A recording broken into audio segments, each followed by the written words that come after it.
Here we go, everybody. Good morning. Monday.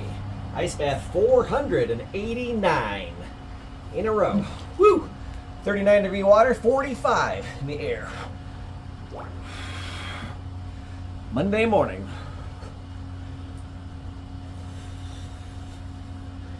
Yes. Let's get going today, guys. It's going to be a great week. Hope we've got a productive week lined up. Something you're looking forward to. 489. We are getting really close here to 500 days in a row. I'm loving that. So today is my 8th day in a row of my food log. I talked to you here about a week ago. I've kept a food log now for 7 days. I've written down every single thing I've eaten for the last 7 days. Today will be day 8. I'm going to keep doing it because it's been good. It's actually been motivating and educational, but it's also a good way to change your behavior. Is just track what you're doing. So it's not a surprise. How much are you actually eating? What are you actually eating? So you might be surprised. You might want to make some changes. You might be doing really well. You might not. So keep a log and find out. Today's my 7th day. So I want to hear from you guys. Who's been keeping a food log? How many days in a row have you been keeping it? And what have you learned? Has it been good, bad, happy, sad? Tell me what you learned, guys. I'd love to hear it. But keeping a food log is a great way. If you want to get in shape and get fit and get lean, the first thing I would tell people to do is start just tracking what you eat. That's number one. Then you can start tracking your exercise if you want to, but eating is more important. So track that first. Especially like if you're trying to lose weight, which a lot of people are trying to lose weight, that's probably the first thing you should do is keep a food log. And it's interesting, I asked my wife the other day, I've read a lot of articles about this, and I studied this when I was in college as a physiology major, but there's a lot of things about the body that people just don't know.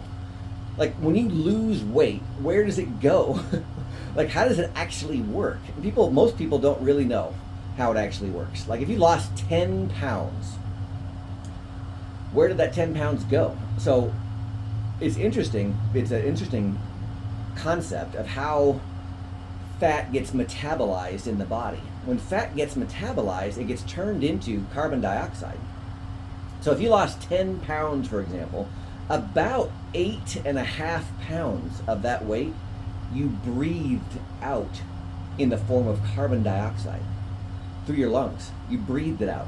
The other 1.5 pounds or so was turned into water, and you either sweated it out or it turned into urine. But literally 8.5 pounds of that 10 was breath. You breathed it out through carbon dioxide. So breathe deep. Learn to breathe correctly. Dawn's really good at breathing, belly breathing, breathing deep. I do that as well. I don't do it as much as she does, but every day I try and breathe really deep.